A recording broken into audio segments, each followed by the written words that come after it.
जो आज की तारीख में मेरे नबी की शान में गुस्ताखी कर रहे हैं, अगर मुसलमान इस मुल्क के कानून की इज्जत न करते होते तो हाल न जाने क्या हो जाता। हमने अपने जवानों को मोहब्बत और अमन की रस्सी में बांध के रखा है, वरना इन भौंकने वाले कुत्तों की इतनी हैसियत नहीं जो मेरे नबी की शान में गुस्ताखी करते। हमने हर जमाने में नारा ये लगाया है कि मोहम्मद से वफा, तूने तो हम तेरे, ये जहां चीज है क्या लाहो कलम तेरे।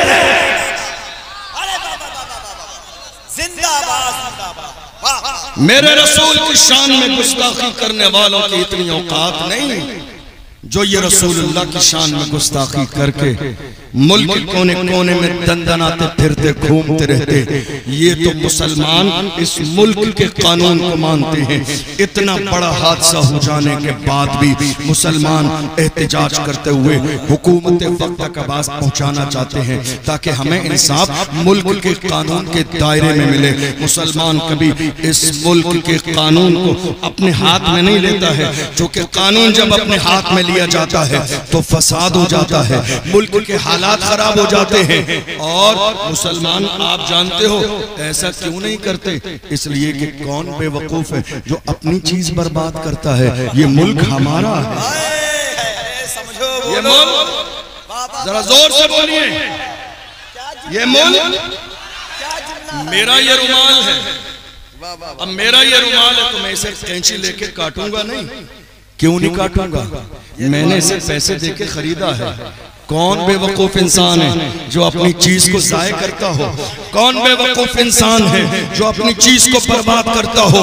अरे हम जिस मुल्क में रहते हैं ये मुल्क किसी के बाप की जागीर नहीं है। जब मुल्क अंग्रेजों की गुलामी में सिसक रहा था, बड़े बड़े सूरमा मौजूद थे, हिम्मत और जुर्रत नहीं थी अंग्रेजों के सामने एक जुमला बोलते। ऐसे जमाने में हमारा एक आलिम खड़ा हुआ और अंग्रेजों के खिलाफ जिहाद का फतवा दिया। दुनिया उसी आलिम को अल्लामा फजल हक खैराबादी के नाम से जानती है। ये दैन किसी और की नहीं। नारे तकबीर, नारे रिसालत, सरकार की आमद, ख्वाजा का हिंदुस्तान, ख्वाजा का हिंदुस्तान, नारे तकबीर। ये दैन किसी और की नहीं है।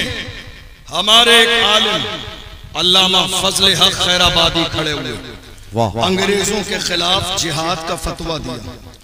अब मुखबरी करने वाले, दलाली करने वाले हर जमाने में रहे और आज भी हैं, आज भी हैं, हमारी सफों में भी हैं, हमारे मोहल्लों में भी हैं, हमारे इलाकों में भी हैं, हमारे आसपास भी हैं। और वो क्या कर रहे हैं? अपनी कौम की दलाली कर रहे हैं। मैं कहता हूँ नादान इंसान, दुनिया की लालच में इतना अंधा हो गया, क्या तुझे मौत नहीं आएगी? क्या कब्र में नहीं जाना है? क्या मुस्तफा को चेहरा नहीं दिखाना है?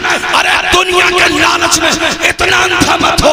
मुझे बता, शफाअत का ताज कयामत में किसी और के सर पे नहीं, मेरे मुस्तफा के सर पे होगा। कौन तेरी शफाअत करेगा?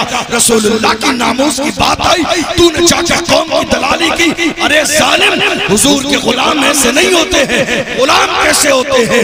लहद में इश्क रुखे शाह का दाग लेके चले, अंधेरी रात सुनी थी चराग लेके चले। तेरे गुलामों का नक्शे कदम है राह खुदा, वो क्या बहक सके जो ये सुराग लेके चले? गुलाम ऐसे नहीं होते हैं। अल्लामा फजल हक खैराबादी ने जिहाद का फतवा दिया। जो कौम के दलाल आज हैं उस जमाने में भी थे। हुआ क्या? हुआ क्या? तवज्जो है आपकी?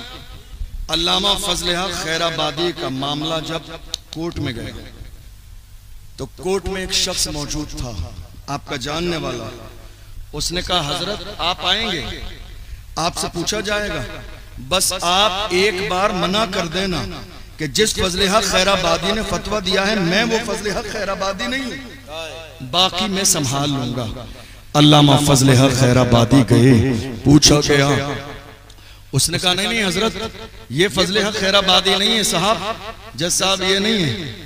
अल्लामा फजल हक खैराबादी ने उसकी तरफ देख के कहा, देखो मर्द हक कैसा होता है, दीवाना कैसा होता है, आशिक कैसा होता है। हमारे रसूल की शान में गुस्ताखी की गई, हमारे कौम के बुजुर्गों ने जवानों को घर में बंद कर लिया, नामूस रिसालत की रैली निकल रही है। तुम्हें नहीं जाना है, तुम्हारा नाम आ जाएगा, FIR दर्ज हो जाएगी, मुकदमा दर्ज हो जाएगा।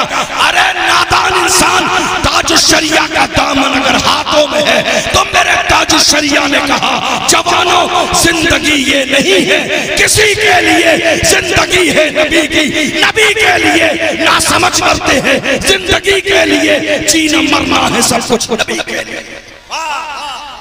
हम अपनी जान बचाते रहे, निकल के नहीं आए। अल्लामा फजल हक खैराबादी के लिए उसने कहा साहब ये नहीं है, तो अल्लामा फजल हक खैराबादी